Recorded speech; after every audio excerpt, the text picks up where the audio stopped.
प्रणाम। सबके हृदय में चैतन्य स्वरूप से विराजमान परम कृपालु परमात्मा को प्रणाम करता हुआ आप सभी दिव्य आत्माओं को सप्रेम जय गुरुदेव। और भगवान की कृपा से आप सब अपने संयम और धैर्य से आप सब लोग स्वस्थ होंगे, मस्त होंगे और व्यस्त होंगे, ऐसी अपेक्षा व्यक्त करता हुआ आप सबको बहुत बहुत हमारा प्रणाम, आप सबको बहुत बहुत धन्यवाद। और आज की इस सकारात्मक चर्चा में आप सबका स्वागत। परम कृपालु परमात्मा की कृपा है कि इस माध्यम से हम एक दूसरे के साथ जुड़े हुए हैं और अच्छे विचारों का आदान प्रदान मैं कुछ दे भी रहा हूँ और बहुत कुछ पा भी रहा हूँ और मेरे भी समय का सदुपयोग इस माध्यम से हो रहा है। तो बहुत बहुत आप सबका आज की चर्चा में मैं स्वागत करता हूँ, आप सबका मैं अभिनंदन करता हूँ। और धीरे धीरे अब ये कोरोना का जो प्रभाव है हम देख रहे हैं कि धीरे धीरे कम होता जा रहा है और अब हम चाहते हैं कि जल्द से जल्द अब ये प्रभाव थोड़ा कम हो जाए। हम ही इसे कम कर सकते हैं सब मिलकर नियमों का पालन करते हुए। और अभी तक जो भी प्रभाव कम हो रहा है तो वो हमारे संयम का ही नतीजा है। ज़रूर हमारा संयम, हमारा धैर्य, हमारी संतुष्टि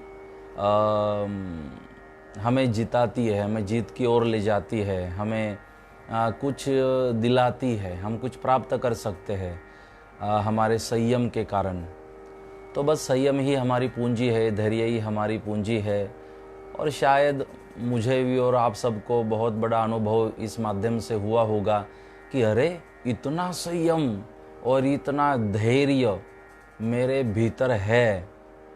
मैं तो समझता था कि नहीं, मैं कैसे एक महीना अपने को लॉकडाउन कर सकता हूँ, कैसे मैं घर से बाहर नहीं जा सकता। हमें तो बाहर जाए बगैर तो चलता ही नहीं है, हमें तो इसके बगैर तो चलता ही नहीं है। कई बातें हैं आप अनुभव कर रहे हो, लेकिन मेरी तरह शायद आपको भी, मुझे भी ऐसे ही मेरी भी थोड़ी लाइफस्टाइल ऐसे ही बन गई थी कि जिस दिन मैं गाड़ी में नहीं बैठूं और कहीं जाऊं नहीं तो थोड़ा बीमार जैसे लगने लग जाता था। तो अभी मैं भी और आप भी बहुत कुछ सीख रहे हैं कि नहीं, हम अगर मन, ये सारी मन की बातें हैं, ये मन में होता है कि मैं जाऊँ तो होगा, मेरे बगैर कुछ नहीं होगा, ऐसा करूँ तो ही ये हो सकता है। तो कुछ बातें अब मेरी और आपकी भी समझ में शायद आ रही है कि ये मन जो है, तो इसे जैसे हम संस्कार दे वैसे, जैसे हम इसे रखे वैसे रहता है। तो अब मन को हमने बता दिया, देखो लॉकडाउन चल रहा है, घर से बाहर निकलना मना है, बाहर जाओगे तो कोरोना के शिकार बन जाओगे, बाहर जाओगे तो पुलिस का डंडा पड़ेगा। तो मन को जैसे ही पुलिस का डंडा मन को याद आया, आपने उसे याद कराया, पुलिस की याद कराई, पुलिस का डंडा याद कराया, बीमारी कोरोना जैसी जो मृत्यु का कारण बन सकती है, हम अकेले के लिए नहीं, परिवार के लिए, गांव के लिए। तो जैसे ही मन को आपने थोड़ा भय दिखाया तो मन ने मान लिया कि नहीं, फिर तो घर में बैठना अच्छा है। तो घर में बैठकर भी आपको सुकून मिलने लगा, आपको शांति मिलने लगी। तो ऐसा ही है, मन के हारे हार है, मन के जीते जीत। तो ये मन को अगर आप समझा लेते हो, मन को आप उसके साथ चलते हो तो वो उस हिसाब से ही चलता है। तो अब मन से आपको क्या काम कराना है, किस तरह कराना है, तो ये हमारी सोच के ऊपर है।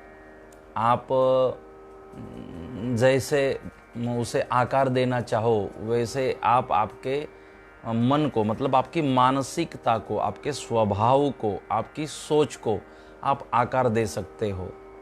हम स्वयं अपने शिल्पकार हैं।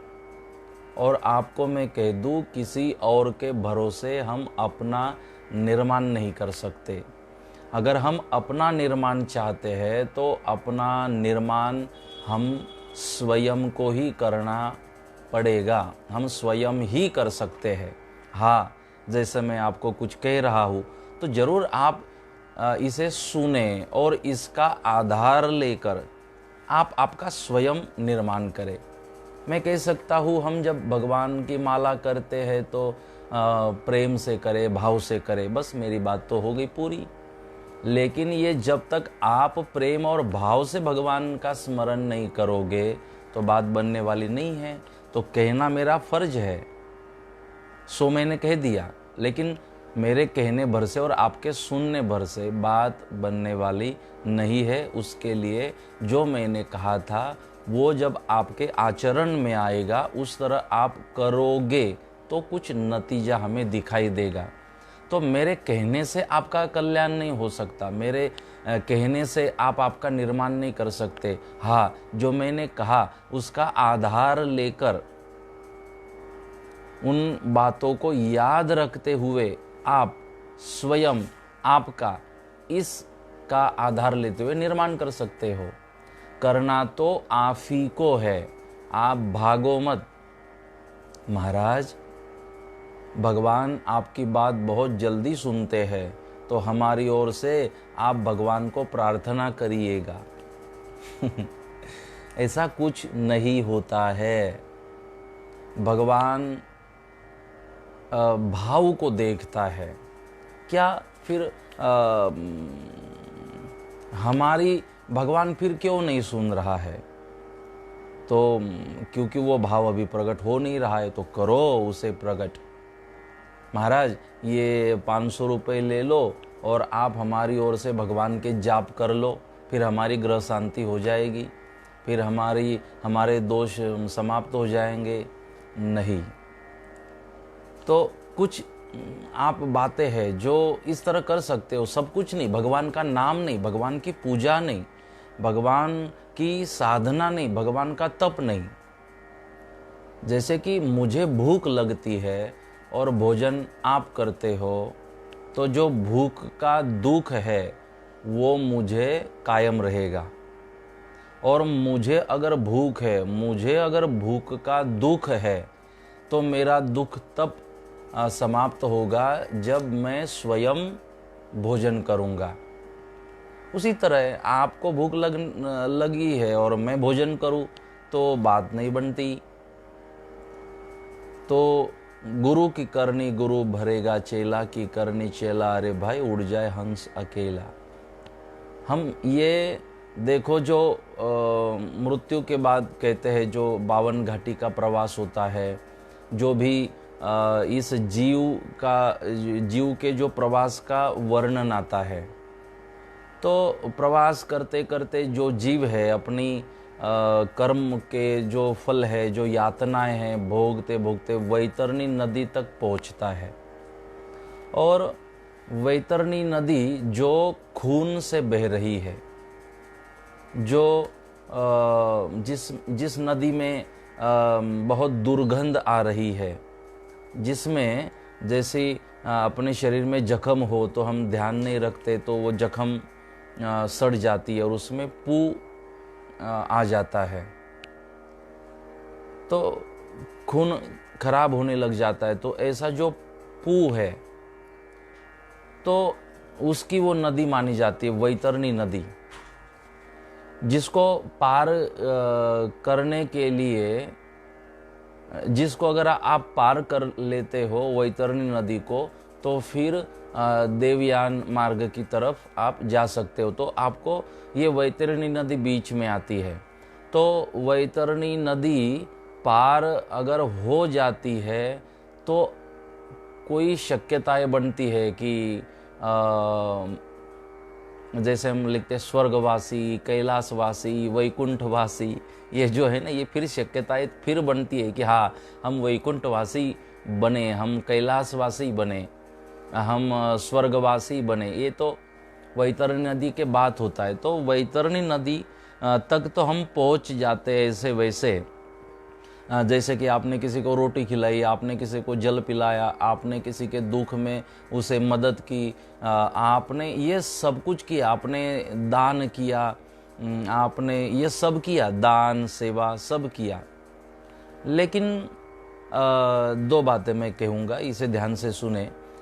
ये सब किया तो अगर दान किया, सेवा की, वैतरणी नदी तक तो पहुंच गए, लेकिन दान और सेवा करते समय उसमें अगर आपने भगवान ये सब दिया आप ही का है और मैं आप ही के लिए ये सब कुछ कर रहा हूँ, मेरा अपना कुछ नहीं, मैं तो खाली हाथ आया था, कुछ ले नहीं आया था, और बाद जो कुछ मेरे पास आया मैं तो खाली हाथ आया था, लेकिन आज दोनों मेरे पास इतना है कि मैं किसी को दे पा रहा हूँ। तो हे परम कृपालु परमात्मा, ये तो तेरा दिया हुआ है, तेरा ही दिया मैंने खाया पिया है, तेरा शुक्रिया है, तेरा शुक्रिया है।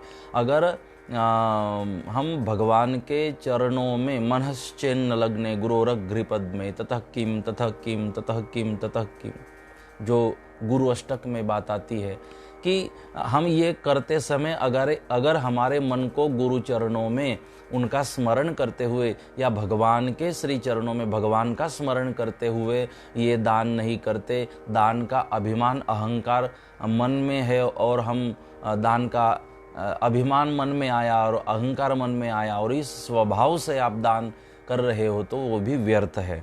तो पहली बात, दान सेवा करते समय भी अगर भगवत चिंतन करते हुए कि मैं देने वाला नहीं हूँ और मैं ये जो लेने वाला है तो ये लेने वाला मेरे से बड़ा है, हाँ देने वाला नहीं लेने वाला बड़ा होता है।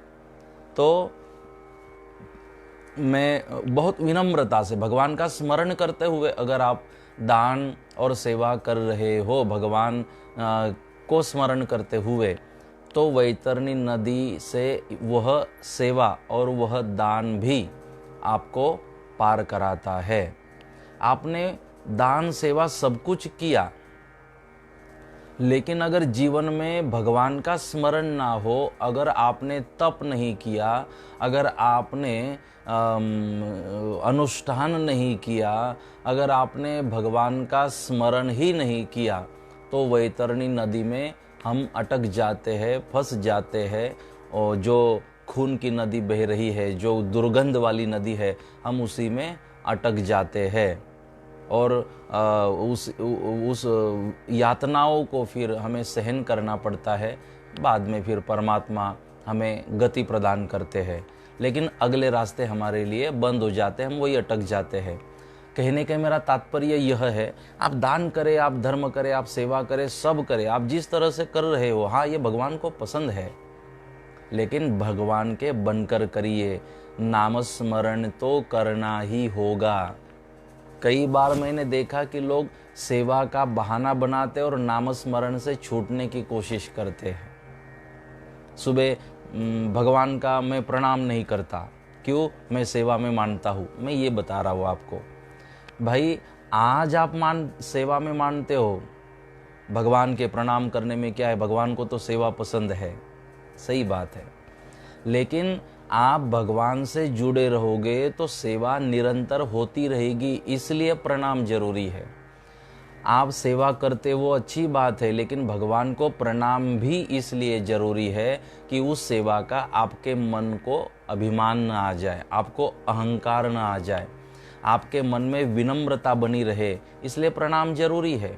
क्योंकि प्रणाम करते रहोगे भगवान को तो ये जो बाधाएं है वो हटती रहेगी, विनम्रता हृदय में बनी रहेगी और निरंतर वह सेवा चलती रहेगी। नहीं तो थोड़े दिन बाद क्या होता है, अगर भगवान को छोड़ भगवान का विस्मरण करके फिर हम इन बातों को करते रहेंगे तो धीरे धीरे फिर वो सात्विकता नहीं होती है। हम भगवान का स्मरण नहीं होता है कि अरे ये तो भगवान कराते, हम तो निमित्त है।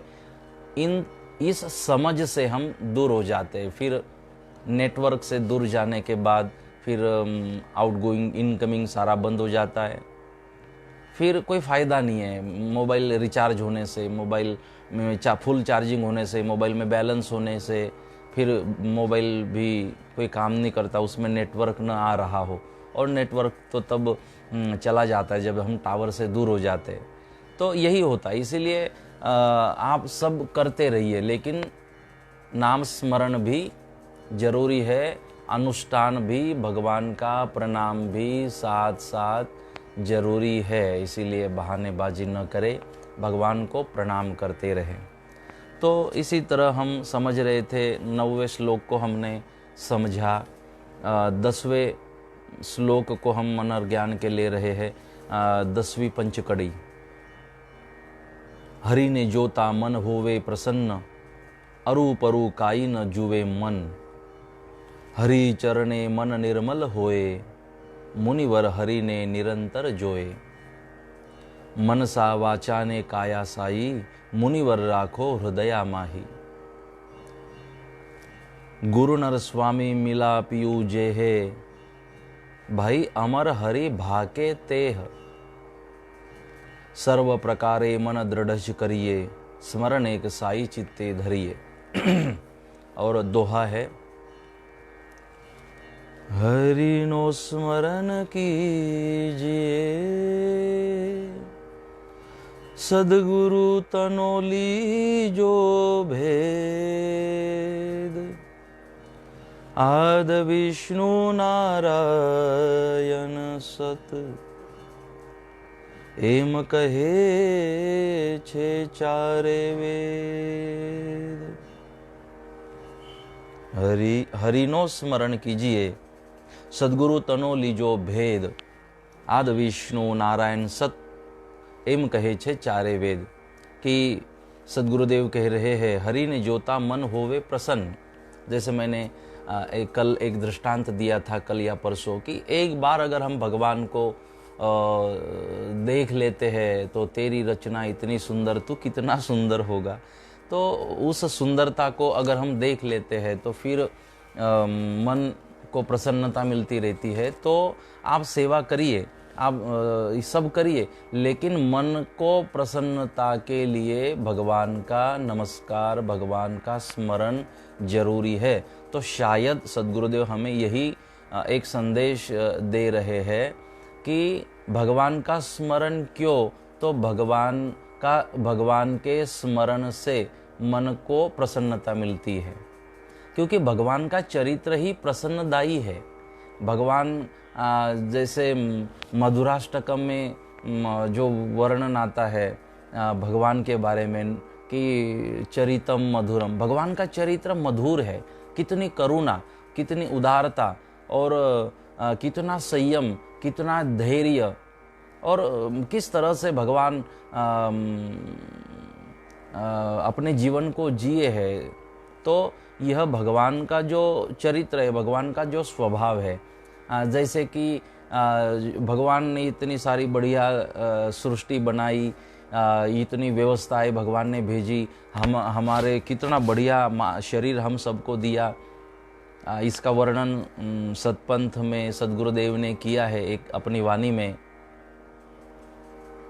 ईसदर जी का महिमान पाया, ईसदर जी का महिमान पाया। जिन्हें ये चोला अजब बनाया, ईसदर जी का। पानी की सुइया पवन का धागा, सीते सीते नव मास लागा इस दर्जी का। पानी की सुइया पवन का धागा सीते सीते नवमास लागा, कि पानी की सुई और पवन का धागा बनाया और हमारे शरीर को सिलाया। और कितना समय लगा? सीते सीते नवमास लगा, 9 महीने हमारे शरीर को सिलाने में लगे। तो इस दर्जी का, कौन सा दर्जी? तो हमारे शरीर को सिलाने वाला दर्जी, उसका महिमा न पाया। कितनी अगाध है उसकी महिमा।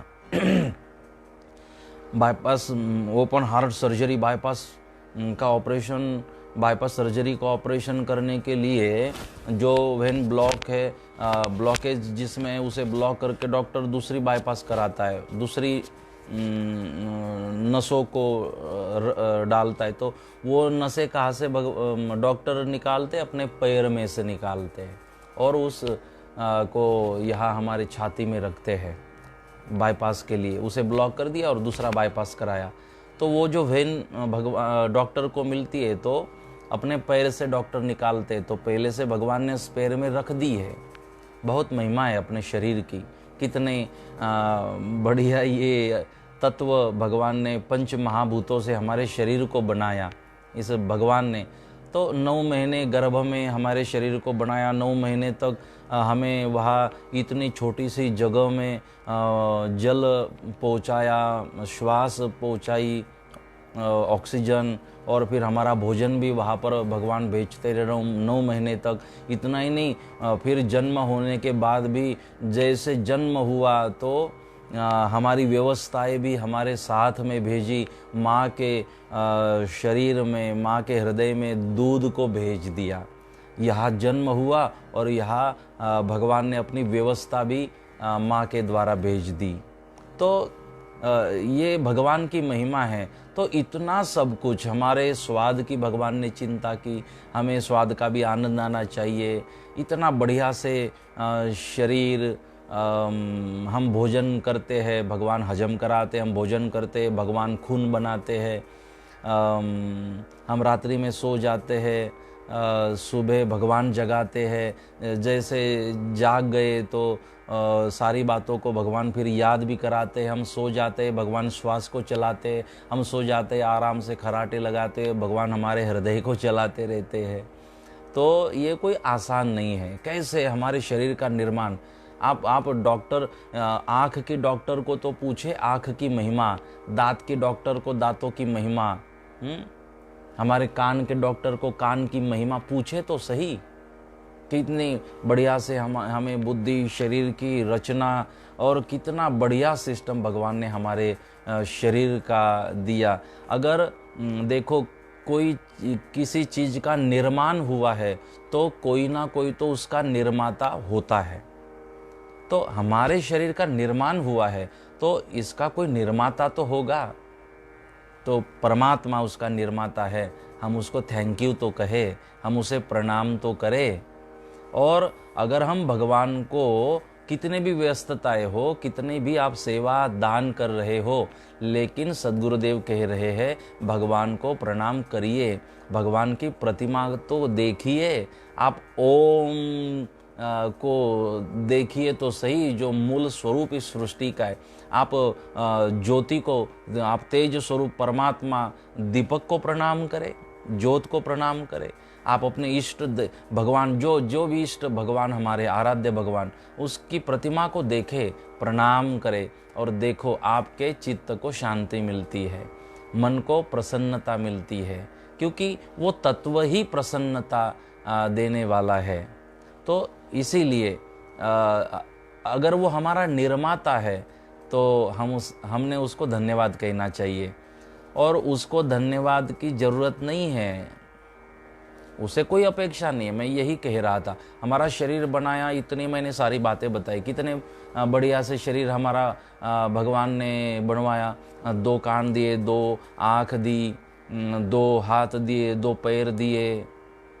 एक काम अच्छा, 2 नाक दिया। एक काम भगवान ने अच्छा किया कि मुंह एक ही दिया। ने तो पता नहीं और दुनिया में कितने झगड़े लगते रहते। कल हम सोच रहे थे एक बात को कि मास्क हम पहनते हैं ना, तो फिल्टर होकर हवा हम ले सकते हैं। तो मास्क की भूमिका क्या है कि हवा फिर हमारे अंदर फिर नाक और मुंह के माध्यम से वो जो विषाणु है वो अंदर जा नहीं सकते, तो हवा फिल्टर होकर अंदर जाती है। तो हम इसीलिए मास्क ज़रूरी है इन दिनों। तो मास्क से क्या होता है, हम अगर बाहर जाते हैं तो उन विषाणु से हम बच जाते हैं, क्योंकि हवा फिल्टर होकर अंदर जा रही है, हम बच जाते हैं। तो हम ऐसा सोच रहे थे क्यों ना एक ऐसा मास्क बनाया जाए या भगवान को प्रार्थना की जाए कि भगवान ऐसा एक मास्क बना दो कि हम जब बोलेंगे ना तो हमारे शब्द फिल्टर होकर सामने वाले के पास जाए, मधुर बनकर जाए, जिसमें कटुता ना हो, हमारे शब्द कड़वे ना हो, हमारे शब्द किसी के हृदय को ठेच पहुंचाने वाले ना हो, हमारे शब्द किसी के भावनाओं को ठेच पहुंचाने वाले ना हो, हमारे शब्द चुगली वाले ना हो, झगड़ा लगाने वाले ना हो, हमारे शब्द किसी की जख्म पर नमक लगाने वाले ना हो।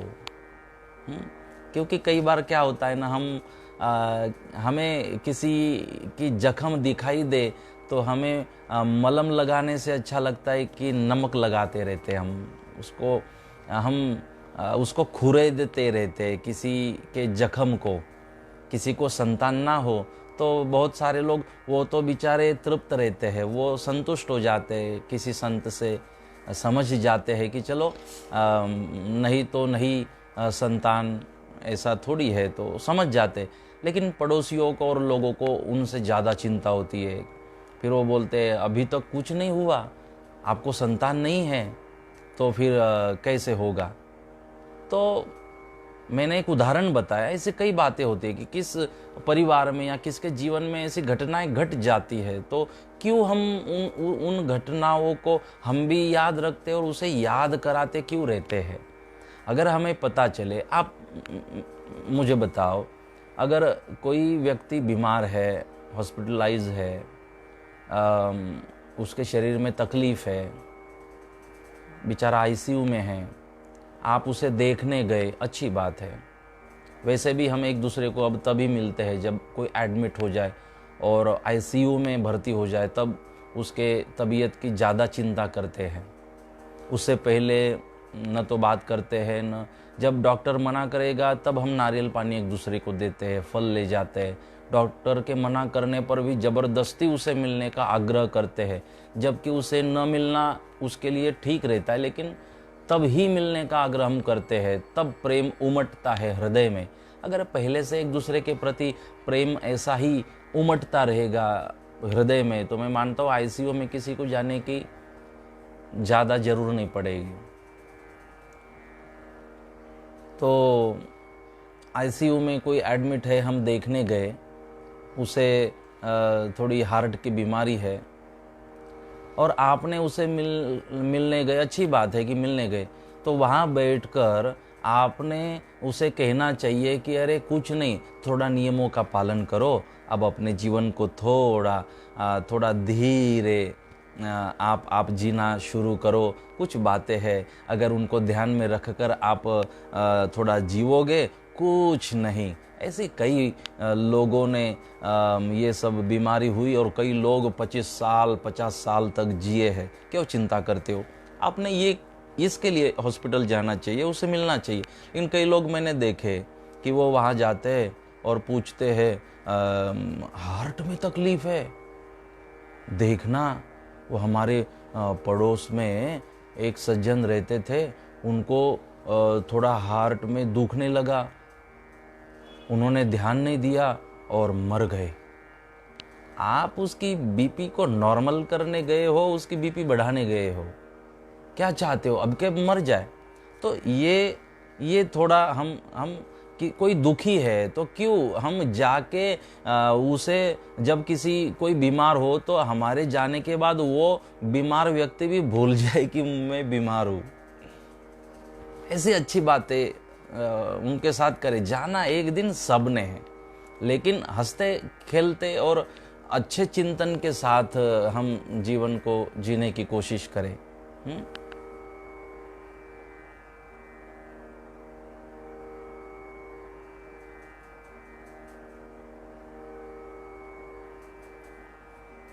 महाराज, आप सबको एक निवेदन करो ना। आपने सतपंथ धर्म के निगडित एक वेब सीरीज आई है,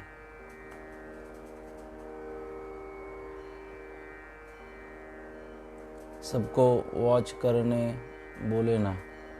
सतपंथ धर्म के निगडित प्रथमेश जी महाजन कुछ कह रहे हैं।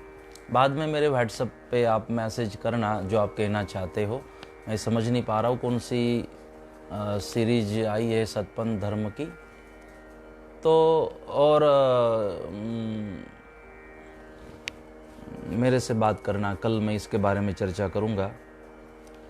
तो हम आपसे कह रहे थे कि भगवान से जुड़े रहिए। हम फिल्टर की बात कर रहे थे कि एक मास्क ऐसा हो कि जिसमें से हमारे शब्द हमने बोलने के बाद फिल्टर होके निकले। क्योंकि कितना कहने पर भी पता नहीं ये शब्दों की कड़वाहट, ये शब्दों की कटुता, ये जो तीव्रता शब्दों की है, शब्द ही नहीं रहे, शब्द शस्त्र बन गए आज। एक बात को मैं आपको कहता हुआ मैं आगे बढ़ूंगा कि ये शब्द जो है ना बहुत समझकर कहने चाहिए, नहीं तो ये शस्त्र बन जाते हैं। तो जैसे कि शरीर में कहीं भी जख्म हो जाए ना तो ठीक हो जाती है, थोड़ा समय लगता है। लेकिन जीभ जो है ना, हमारी जीभ को अगर कोई जख्म हो जाती है तो बहुत जल्दी ठीक हो जाती है। जीभ की जख्म बहुत जल्दी ठीक हो जाती है। साइंस है, साइंस के स्टूडेंट इसको समझते हैं कि हमारे सारे इंद्रियों में जीभ ऐसी है कि जीभ को अगर कोई दांतों तले दब जाए या तो गिरने से जीभ को कुछ जख्म हो जाती है तो बहुत जल्दी जीभ की जख्म ठीक हो जाती है। परमात्मा की कितनी कृपा है। तो जीभ की जख्म बहुत ठीक हो जाती है, लेकिन जीभ से जो जख्म होती है ना वो ठीक नहीं होती। इतनी तीव्रता होती है जीभ से होने वाली जख्म की। किसी को तीर लग जाए तो तीर लगने के बाद भी जख्म ठीक हो जाती है, लेकिन शब्दों की जख्म, शब्दों से हुई जख्म की तीव्रता बहुत ज़्यादा होती है। देखे, हम महाभारत देख रहे हैं, अभी वही प्रसंग चल रहा है। तो आज हम भी सोच रहे थे एक बात को। कोमल पूछ रही है, आप कहने वाले थे युधिष्ठिर ने क्यों जुगाड़ खेले। उसकी मर्जी थी, राजा था, हम उसको मना करने वाले कौन हैं। वो जुगाड़ क्यों खेला तो मैं थोड़ी था, मुझे पता होगा जुगाड़ क्यों खेला। सब अपने मर्जी के मालिक है। अभी भी मैं मना करता हूँ जुगाड़ ना खेलो, तो क्या कोई खेलते नहीं है? सबकी अपनी मर्जी है। मैं कहता हूँ शराब मत पियो, तो कोई ऐसा थोड़ी है, वो जिनको पीनी हो पीते ही है। मैं कहता हूँ कि तम्बाकू नहीं खानी है, तो जिनकी मर्जी है वो खाते हैं। तो उसी तरह मर्जी होगी युधिष्ठिर की, उन्होंने जुगाड़ खेला, वो अपने मैं कहूँगा। तो शब्दों को बहुत ही संभाल कर हमने कहना चाहिए। ये मेरी जो बात है ना, ये अगर समझते हो तो यही फिल्टर का काम करेगी आपके लिए। यही बातें जो है समझ, मेरे ये विचार फिल्टर का काम करेंगे और आपके शब्द फिर बहुत ही शब्द पुष्प बनकर फिर उसका सुगंध बिखरेगा सब जगह पे। तो हम महाभारत देख रहे हैं, आज हम सोच रहे थे कि युधिष्ठिर ने दांव पर लगा दिया द्रौपदी को, और भाइयों को भी द्यूत क्रीड़ा खेली। तो ऐसा युधिष्ठिर इतने मजबूर क्यों हो गए थे? और वही और दूसरी बात कि इतनी दृष्टता दुर्योधन के मन में क्यों आई?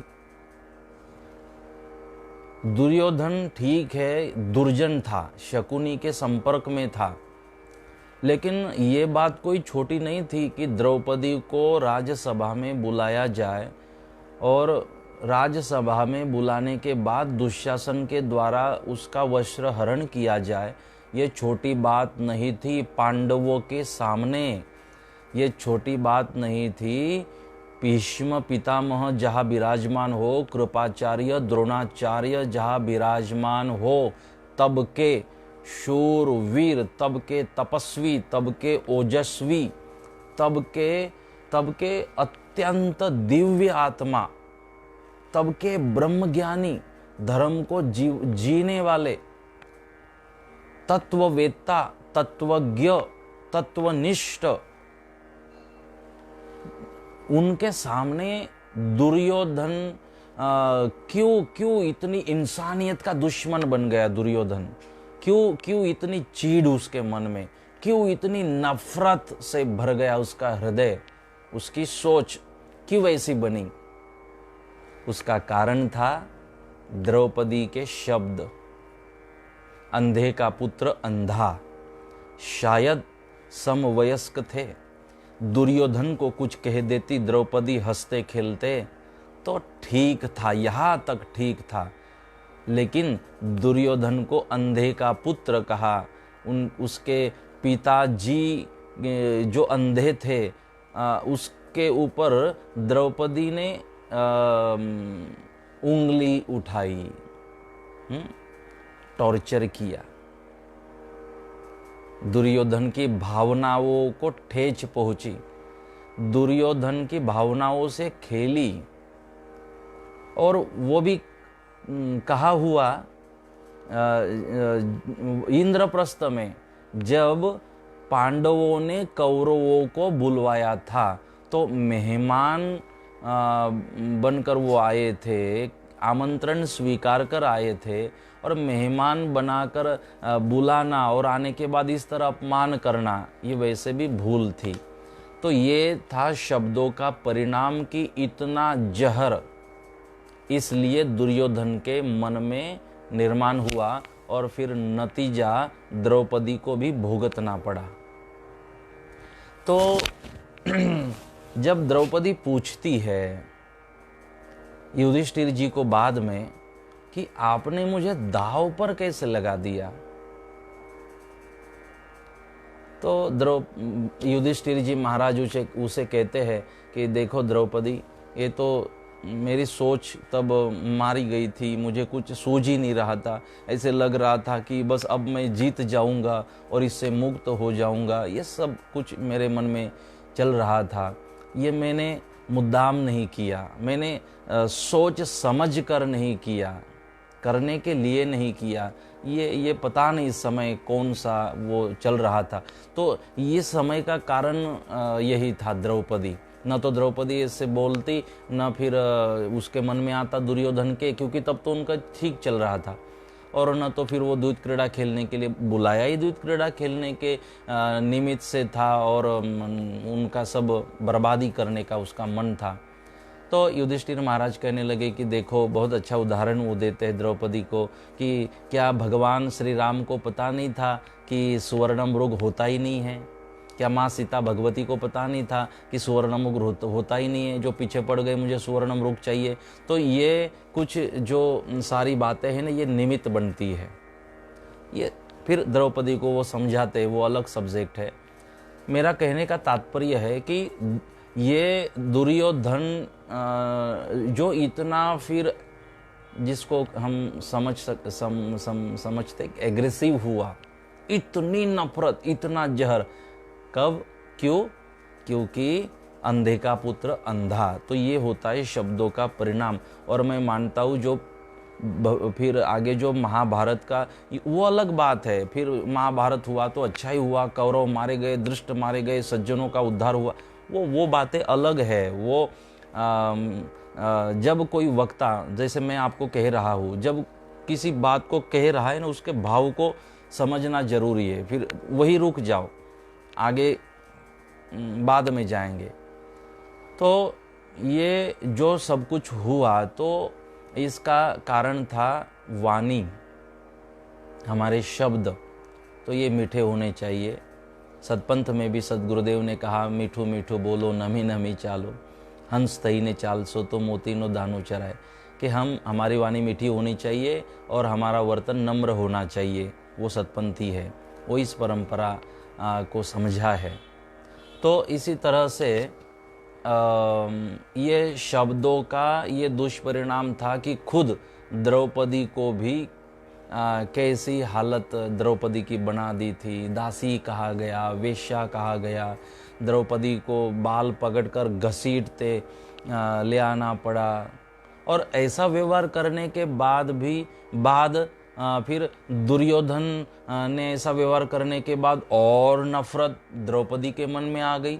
अब द्रौपदी ने संकल्प कर लिया कि मेरे बाल तब तक खुले रहेंगे जब तक उसके छाती का खून, दुर्योधन के और दुशासन के हाथों का खून जब तक मेरे बालों में नहीं लगता तो मैं बाल ऐसे रखूंगी, ताकि आपको याद रहे, पांडवों को कहने लगी। अब इसके मन में नफरत आ गई। तो यही फिर जीवन में हमारे शुरू हो जाता है।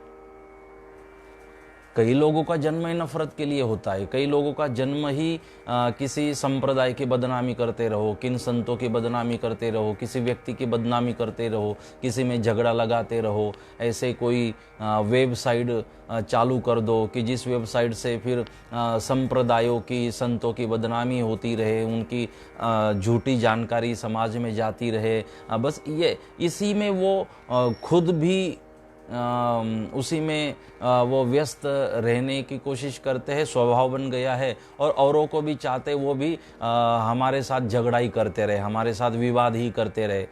अच्छा करना छोड़ ही दे, हम भी अच्छा नहीं करेंगे, आप भी अच्छा नहीं करो, इसी में अटके रहो। नहीं, प्रतिदिन प्रति क्षण बुराइयों का त्याग करते हुए मैं क्या अच्छा कर सकता हूँ, वो मैंने सोचना चाहिए। सोचना ही नहीं तो उसे मैंने करना चाहिए। तब जीवन का कल्याण होता है, तब आप अच्छी तरह से अपने जीवन को जी रहे हो। नहीं तो ये बदले की भावना, बदला बदला झगड़ा, ये हमेशा शुरू रहता है। तो इसीलिए ये शब्द जो है वो शस्त्र बन जाते हैं अगर सोचे बगैर उसे हम प्रकट करते हैं। तो शब्द शस्त्र तब बन जाते हैं जब हम बोलने के बाद सोचते हैं ना, फिर शस्त्र बनते। लेकिन हम अगर पहले सोचे और बाद में बोले तो हमारे शब्द पुष्पों की तरह बन जाते हैं, सुगंधित। आम्हा घरी धन शब्दाचीच रत्ने। संत तो कहते हैं हमारे पास धन क्या है, हमारे पास रत्न कौन सी है? ये शब्द ही, जो हम सोच कर बोलते हैं वही हमारी प्रॉपर्टी है। वही हमें प्रेम दिलाती है, वही हमें सम्मान दिलाती है। वही तो रत्न है हमारे पास। वही हमारी मिल्कत है, वही हमारी जाहो जलाली है, वही हमारा जीवन है, ये मीठे शब्द। तो इसका सोच कर हम शब्दों का उपयोग करें। नहीं तो भगवान ने मुंह दे दिया और बस अच्छा हुआ एक ही दिया। तो हमारा आज का विषय था कि जब तक हम हमारी मन की प्रसन्नता के लिए हम भगवान का स्मरण करते रहे, नहीं तो चाहे जो कर लो, अगर मन प्रसन्न ना हो तो कोई फायदा नहीं। और हमारे प्रणाम करने से भगवान को कोई फर्क नहीं है, करो ना करो। भगवान को भोग दिया तो भोजन मिला, नहीं भोग दिया तो भगवान भूखे रह जाते। ऐसे भगवान भूखा नहीं है, भगवान तृप्त है, संतुष्ट है। तो ये अगर हम प्रणाम भी करते हैं, मुझे आप एक बात बताओ, आप किसी डॉक्टर के पास जाते हो तो आप डॉक्टर के पास गए क्यों? क्या हम डॉक्टर के पास डॉक्टर की तबीयत पूछने जाते हैं? डॉक्टर के पास हॉस्पिटल जा रहे हो, इसका मतलब है आपके शरीर में कुछ तो बीमारी है, तकलीफ है, इसीलिए आप डॉक्टर के पास जा रहे हो। तो हम हॉस्पिटल तब जाते हैं जब हमारे शरीर में कोई तकलीफ होती है। तो आप हॉस्पिटल क्यों गए? डॉक्टर के लिए नहीं, आप हॉस्पिटल अपने खुद के लिए गए थे। इसीलिए आप मंदिर जाते हो तो आप मंदिर भगवान के लिए नहीं, आप अपने लिए मंदिर जाते हो, आप अपने लिए प्रणाम करते हो, भगवान के लिए नहीं। तो इसी तरह हम अगर डॉक्टर के पास शरीर की तकलीफ दूर कराने आप गए तो मन की तकलीफ दूर कराने मंदिर जाना चाहिए। हम मंदिर जाए तो भी अपने लिए जाते और डॉक्टर के पास जाए तो भी हम अपने लिए जाते। इसमें अपना निजी स्वार्थ है, मुझे प्रसन्नता मिलती है जो दुनिया के बाजार में नहीं मिलती। सदगुरु कहे संसार सागर मोह जाल छे, सिर पर भरिया भार, जो सत्य की नाव बेसिए तो सदगुरु उतारे पार। हमारे गुरुदेव भगवान जगन्नाथ महाराज की बहुत ही ये प्रिय लाइन थी, ये प्रिय उनके शब्द थे। इसके ऊपर उन्होंने एक पेंटिंग भी उन्होंने बनवाई थी जिसमें सदगुरुदेव बैठे हैं, नायाजी, भावाराम, किकीबाई, माता शाना काका महाराज ऐसे बैठे नाव में और नाव चल रही है और नीचे ये श्लोक लिखा था, सदगुरु कहे रे संसार सागर मोह जाल छे। ये संसार सागर मोह का जाल है, सिर पर भरिया भार, और सिर पर हमारे कर्मों का, बंधनों का भार है, जो सत्य की नाव बेसी है। लेकिन अगर इस भव सागर में हम सत्य की नाव में बैठ जाते हैं तो सदगुरु हमें पार उतार सकते हैं। तो यहाँ पर पॉइंट ये है कि हमें सदगुरु तब पार कर सकते हैं जब हम सत्य की नाव में बैठते हैं। सदगुरु हमें तब पार कर सकते हैं जब सदगुरु के कहने अनुसार हम अपने जीवन को जीते हैं। इसका मतलब गुरु बनाने से कोई कल्याण नहीं, गुरु बनाने के बाद गुरु के दिए हुए नियमों को धारण करने से कल्याण होता है। डॉक्टर के पास खाली जाने से फायदा नहीं, डॉक्टर ने दी हुई दवाई ग्रहण करने से बीमारी समाप्त हो जाती है। तो इस तरह से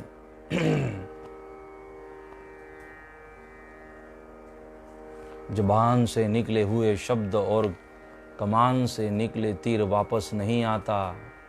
बाप रे बाप। तो इसीलिए कोशिश करना कि उसे सोच समझ कर हम उपयोग में लाए शब्दों को। मीठा बोलो ने नमी नमी चालो, अच्छा मीठा बोले सुख थाय, हंस थई ने चालिए वीरा तो मोती नो चारो चराए। अगर हम मीठा बोलते कंचन बेन पटेल फ्रॉम नासिक, मीठा बोलो ने नमी नमी चालो, जो मैंने कहा मीठा बोले सुख था, मीठा बोलने से हमें सुख मिलता है, आनंद मिलता है, अपने को भी औरों को भी।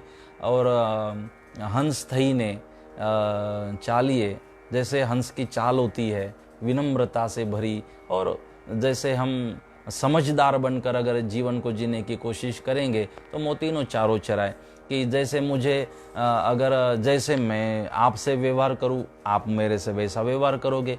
मैं आपसे मीठी मीठी बात करता हूं तो आप भी जब मेरे से बात करोगे तो मीठी बात करोगे। ऐसे है तो मोतीनों दानों चराए। अगर आप अच्छा बोलते हो तो मोतीनों दानों चराए, अगर खराब बोलते हो तो फिर आपको मार भी पड़ती है। तो ऐसा होता है। शब्द चाहे कैसे भी हो, शब्द चाहे कैसे भी हो, मन खुश करे तो अर्थ है, वरना सब व्यर्थ है। वाह भाई प्रदीप भाई पटेल। तो प्रदीप ने शायद इस महीने की बात कह दी।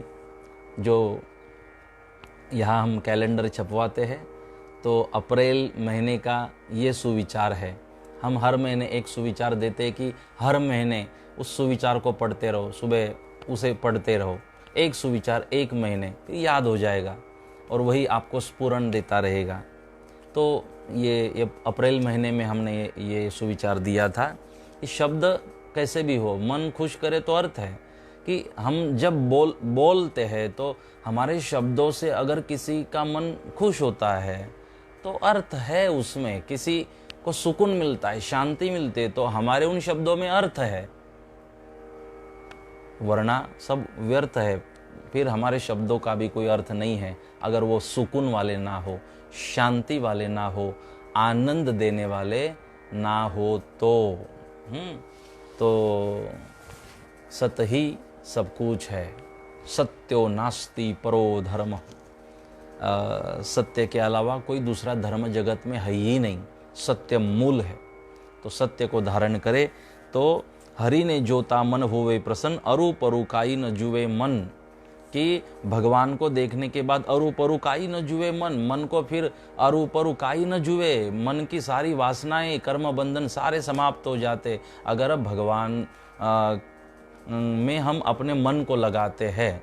जैसे चाय पीने के बाद आप थोड़ी शक्कर खा लो, शुगर, तो या शुगर खाने के बाद आप चाय पी लो, तो शुगर खाने के बाद चाय पीते हो तो वह फीकी लगने लग जाती है। तो चाय फीकी क्यों हो गई? क्योंकि चाय से पहले आपने मीठा खा लिया। तो यही है, अगर आप पहले मीठा खा लेते हो, पहले अपने भगवान के दर्शन कर लेते हो, मन को भगवान में लगा देते हो, मीठा खा लिया, फिर ये चाय रूपी जो सारी माया है ना वो फीकी हो जाती है। आपको किसी में रस नहीं लगे तो निंदा में रस नहीं लगेगा। संसार का मतलब है निंदा में रस नहीं, चुगली में रस नहीं लगेगा, आपको ईर्ष्या में, किसी की जख्म को खुरेदने में आपको मन नहीं लगेगा, आपको झगड़ा लगाने में मन नहीं लगेगा, आपको विवाद करने में मन नहीं लगेगा।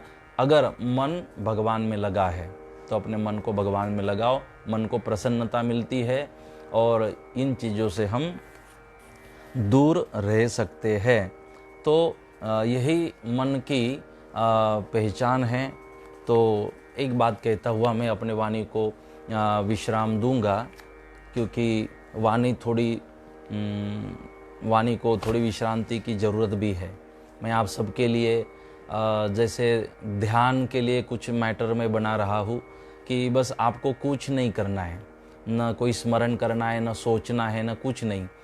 तो मैं अच्छी तरह से कोशिश कर रहा हूँ कि एक ऑडियो में बनवाऊँ कि जो आप फिर कानों में वो हेडफोन रखते हुए ईयरफोन रखते हुए आप बस उन शब्दों को सुने और उन शब्दों को, एक एक शब्दों को बस सुनते रहे जब तक वो कमेंट्री चल रही है। बस हो गया ध्यान, फिर धीरे धीरे अगली स्टेप बढ़ती जाएगी। तो उसकी रिकॉर्डिंग भी चल रही है। मैं कुछ और भी जो बातें हैं मैं उन्हें थोड़ा रिकॉर्ड कर रहा हूँ। तो उसके लिए भी थोड़ी आवाज़ अभी, और वो रिकॉर्डिंग होती है रात्रि में 10 साढ़े 10 बजे से रिकॉर्डिंग शुरू होती है 2-2:30 बजे तक, मध्य रात्रि के समय में। क्योंकि कल पूरा दिन 4 घंटे हम बैठे, पूरा पैक करवाया यहाँ पर, लेकिन फिर भी जैसे बैठे तो जो 2 व्हीलर वाला आता है वो जब खिड़की के पास आएगा ना, विंडो के पास, तभी हॉर्न बजाएगा, बाकी नहीं। तो पीछे से अलग हॉर्न, दोनों तीनों तरफ से रास्ता है मंदिर के, तो फिर नहीं हुआ। और उसमें जो माइक है बहुत वो ये है, तो उसको थोड़ी सी भी वो चलती नहीं है बात। तो इसलिए पीयूष के साथ में ये सब कर रहा हूँ। पीयूष भिरुड़ फैजपुर, जो अभी लॉकडाउन की वजह से फैजपुर में ही है, तो वो पूरा सिस्टम लेकर, क्योंकि उसने इसका इंजीनियरिंग की है, उसने साउंड इंजीनियर है खुद, तो उसके माध्यम से ये सब थोड़ा हो रहा है। कुछ ज़रूरी जो बातें हैं वो मेरी आवाज़ में रिकॉर्ड करने की मैं कोशिश कर रहा हूँ, जो आपको आनंद आए। तो हमारे मन की बात हम कर रहे थे कि जैसे कि तुलसीदास जी, रामायण हम सुन रहे हैं, तो तुलसीदास जी की कितनी कैपेसिटी, भगवान श्री राम के चरित्र को लिखना मतलब, वर्णन करना मतलब, तो कितनी दिव्यता तुलसीदास जी में है, कितने वो दिव्य आत्मा थे, पुरुष थे, महापुरुष, सत्पुरुष। तो उनके पूर्व की कथा है, चरित्र है कि वो पहले श्री आसक्त थे, अपने श्री में उनकी बहुत आसक्ति थी, वो इसी माया में फंसे हुए थे, आसक्ति में फंसे हुए थे, संसार में इतना फंसे थे कि इन बातों के अलावा, यही बातों के अलावा उनको कोई परमार्थ, अध्यात्म, परमात्मा ये कुछ नहीं। जब उनकी धर्मपत्नी जब मैके गई तो इनको बहुत याद आने लगी, और इनको जब याद आने लगी अपने पत्नी की, तो मध्य रात्रि का समय था, सहन नहीं कर पाए। मुझे तो अब पत्नी को मिलना है, मुझे पत्नी को मिलना चाहिए, अधीर हो गए।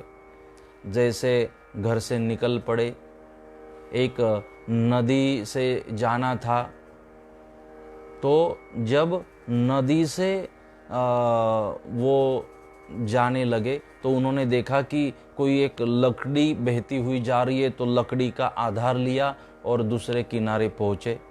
जब वो अपने बीवी को मिलने गए, जहाँ वो अपने मैके गए हुए थी, देखा तो वो ऊपर, शायद वो ऊपर है और ऊपर से उसे पता होगा कि मैं आ रहा हूँ, तो उसने डोरी भी छोड़ रखी है। तो उस खिड़की में से उस डोरी को पकड़ा और खिड़की में से घर में प्रवेश किया, और जैसे घर में प्रवेश किया बीवी की मुलाकात हो गई। बीवी को आश्चर्य, वो इतनी रात आप यहाँ कैसे, क्यों? वो आश्चर्यचकित हो गई, और आए कैसे? बोले तूने ही तो डोरी छोड़ रखी थी आने के लिए। तो देखा कि ये डोरी नहीं, देखो ये तो सांप लटक रहा है। तब उन्होंने देखा कि बाप रे बाप, मैंने सांप को पकड़ा और मैंने घर में प्रवेश किया। मैं तो डोरी समझ रहा था, मैं तो देख ही नहीं पाया ये डोरी की सांप है। और बोले नदी कैसे पार कर दी इतनी रात्रि में आपने? बोले एक लकड़ी बहती जा रही थी, जब वो लकड़ी का आधार लेकर वो नहीं पहुंचे थे, वो एक डेथ बॉडी बह रही थी, उसका आधार लेकर पहुंचे थे।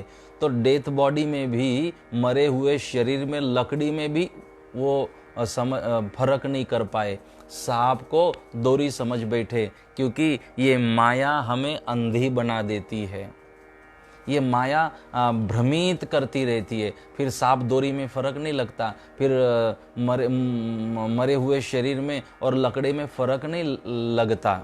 ऐसे सब भ्रमित हो जाते हैं हम। फिर वास्तविकता, सत्यता हमसे कोसों दूर निकल जाती है जब भ्रम की पट्टी बंध जाती है। तो पत्नी ने कहा, आप उस लकड़े को, आप प्रेत को, डेथ बॉडी को लकड़ा समझ बैठे, आप सांप को डोरी समझ बैठे, और इतनी रात्रि में इतने आसक्त होकर मुझे मिलने आ गए। इतनी मेहनत आपने मुझे मिलने के लिए, मुझे देखने के लिए आपने इतनी कोशिश की, इतनी मेहनत की, इतने उतावले हो रहे थे आप मुझे मिलने के लिए। तो धर्मपत्नी ने तुलसीदास जी को कहा, अगर इतने उतावले और इतने आसक्त और इतनी एकाग्रता से अगर आप कोशिश करते मेरे भगवान के लिए, तो मेरी जगह तो भगवान के दर्शन आपको हो जाते। मुझे मिलने में जितना आप आसक्त हो गए थे और इतनी कोशिश करके पहुंच ही गए मेरे पास, अगर इतना आसक्त भगवान को मिलने में हो जाते, इतनी कोशिश भगवान को मिलने में कर देते, तो मेरे भगवान मिल जाते।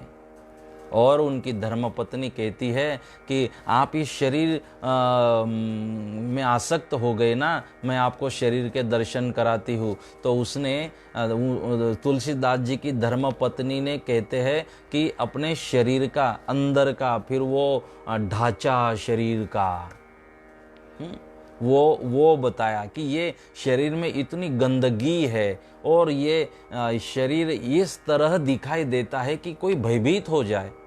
बस ये ऊपर से ये थोड़ी त्वचा भगवान ने दी और थोड़ा हमें ठीक बनाया। ये ऊपर ऊपर से तो थोड़ा ठीक लग रहा है, लेकिन अंदर से ये स्वरूप है। इतनी गंदगी शरीर में भरी पड़ी है। कान से गंदगी निकलती है, आँख से गंदगी, नाक से गंदगी, मुंह से गंदगी निकलती है। तो इतनी गंदगी अंदर भरी, इतने गंदे शरीर के लिए इतने आसक्त हो गए। अरे इसकी जगह मेरे भगवान में आसक्त हो जाते तो भगवान की मुलाकात हो जाती, जीवन का कल्याण हो जाता, भ्रम का पर्दा हट गया और ब्रह्म के दर्शन होने लगे। और तुलसीदास जी ने कहा आपकी बात तो सही है, गंदे शरीर को पाने के लिए मैंने इतना किया, इतना ही मैं भगवान के लिए करूँ तो। और फिर भगवान में मन आया और फिर वो तुलसीदास बने। और आगे का चरित्र आपको पता है। कहने का मेरा तात्पर्य है कि जब तक हम सत्य को समझते नहीं है तब तक असत्य के प्रभाव में ही हम रहते हैं। हम सत्य को समझने की कोशिश करें, अगर सत्य समझ आ जाता है तो फिर असत्य समाप्त हो जाता है, असत्य का प्रभाव पर्दा हट जाता है। तो भ्रम जब तक है तब तक ब्रह्म के दर्शन नहीं हो सकते। माया का पर्दा जब तक पड़ा हुआ है तब तक हमें मायापति के दर्शन नहीं हो सकते। तो इसीलिए सत्यता को समझने की हम कोशिश करें, वास्तविकता को, हमारे जीवन के मूल्यों को, जीवन के सूत्रों को, हमारे मूल स्वरूप को, हमारी आत्मा को, सत्यता को समझने की कोशिश करें। असत्य का प्रभाव फिर हट जाएगा। क्यों नहीं हम तुलसीदास बन सकते हैं। एक उदाहरण इसीलिए मैंने बताया। तो बहुत बहुत आप सबको धन्यवाद करता हुआ बस मन की बात हमने आपसे कही कि पहले तुलसीदास जी का मन ऐसे था, लेकिन मन को जब समझ मिली तो जीवन में बदलाव आ गया। मेरी अपेक्षा आप सबसे वही है। तो समय निकाल कर आप मेरे साथ जुड़े हुए हो और लाभ ले रहे हो और मेरी प्रसन्नता का आप सब लोग कारण बन रहे हो, तो मैं आप सबको बहुत धन्यवाद करता हूँ। बहुत व्यस्तताओं के बाद भी, जैसे शरद जी भी मुझे सुन रहे हैं, सबकी अपनी अपनी बहुत सारी व्यवस्थाएं हैं, फिर भी आप समय निकाल कर मुझे आप सुन रहे हो। मैं आपको धन्यवाद करता हूँ। हमारे बहुत सारे डॉक्टर मित्र हैं, मैं उनको भी धन्यवाद करता हूँ। इनमें से जो आपके परिचित होंगे मेरी ओर से, उनको आप अगर पहचानते हो तो उनको मेरी ओर से भी धन्यवाद आप देना। या हमारे विस्तार में भी बहुत सारे डॉक्टरों को मैंने अपनी ओर से धन्यवाद भेजा। आज मैंने सुना कि हमारे कल्याण में भी जो डॉक्टर है, हमारे वसंत डॉक्टर वहाँ पर रहते कल्याण में, उनके भाई है भरत डॉक्टर, वहाँ पर हमारे महेंद्र डॉक्टर है, ये वसंत डॉक्टर, भरत डॉक्टर धानोरा से है, महेंद्र डॉक्टर अपने जाम्बोरा से है। वही एक कल्याण में प्रैक्टिस करते थे हमारे डॉक्टर सूर्यवंशी। तो वो अब कल्याण से अब उन्होंने अपनी सेवा वो अपने मूल गांव में वो यहाँ पर आए हैं, वहाँ अपनी सेवाओं को देते हैं। तो इन सब को मैं धन्यवाद करता हूँ, क्योंकि मैंने इनके बारे में सुना कि कोरोना का इतना प्रभाव होने के बाद भी इन्होंने तड़ोदा, ये सूर्यवंशी डॉक्टर जो हमने कहा, ये धानोरा के जमाई हैं, तड़ोदा उनका गांव है। तो महेंद्र है, ये हमारे डॉक्टर सूर्यवंशी है, ये भरत डॉक्टर है, वसंत डॉक्टर है। तो कोरोना के इतने प्रभाव में भी मुझे महेंद्र का भी मैसेज था कि ये कोरोना के इसमें भी मैंने अपनी सेवा को चालू रखा है, आशीर्वाद देना। तो मैंने आशीर्वाद भी दिया, तो उन्होंने भयभीत नहीं हुए और सेवाओं को नहीं छोड़ा। तो मैं उनको धन्यवाद देता हूँ। भरत डॉक्टर के बारे में मैंने सुना, उन्होंने एक सूचना ही लिख दी है कि आपके पास अगर पैसे ना हो तो फ़ी ना दे। तो कोई पैसों का आग्रह नहीं, सेवा कर रहे। वसंत डॉक्टर ने भी एक कागज़ वहाँ पर लिखा हुआ है कि अगर आपको कोई, आप इस लॉकडाउन की वजह से, कोरोना की वजह से आपके पास कोई काम नहीं है, आप बेरोजगार हो, कमाई नहीं हो रही है, तो हम आपके बच्चों की ट्रीटमेंट जो है सेवा, हमें 10 साल के लिए उसकी सेवा करेंगे। तो ये सूर्यवंशी डॉक्टर भी यहाँ पर तलोदा में आए कि मैं अपने गांव की भी सेवा करूं। तो मैं बहुत सभी डॉक्टरों को मैं बहुत धन्यवाद करता हूँ। इन परिस्थितियों में डॉक्टरों के साथ साथ जिनकी दवाई की दुकान है, मेडिकल स्टोर, उन्होंने भी, उनके लिए भी रिस्क थी, तो उन्होंने भी इन दिनों मेडिकल की सेवाएं दी है। तो मैं सबको बहुत धन्यवाद करता हूँ। बहुत अपनी ओर से मैं आशीर्वाद भेजता हूँ कि ऐसा ही कार्य हम सब लोग, देश का, धर्म का हम करते रहे, समाज का कार्य हम करते रहे।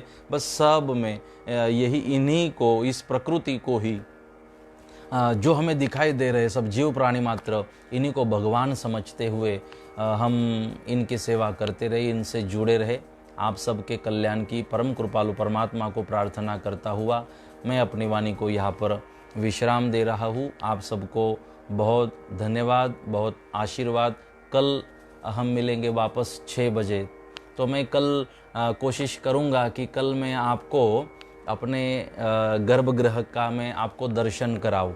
फैजपुर का जो मंदिर है, तो उस मंदिर का दर्शन कराने की मैं आप सबको, कई लोग इसमें जुड़े हैं जिन्होंने मंदिर देखा है, कई लोग हैं जिन्होंने नहीं देखा। तो मैंने कहा था बीच में कि मैं दर्शन भी कराऊंगा। तो कल 10-15 मिनट के लिए शुरुआत में मैं मंदिर के आप सबको दर्शन भी कराऊंगा, निज मंदिर के फैजपुर में। तो फिर बाद में फिर अपना प्रवचन। तो बहुत बहुत आप सबको धन्यवाद। परम कृपालु परमात्मा के पास आपके कल्याण की प्रार्थना। बस आज के लिए इतना ही। कल 6 बजे मिलेंगे। कल 6 बजे तक के लिए आप सबको हृदय से जय गुरुदेव।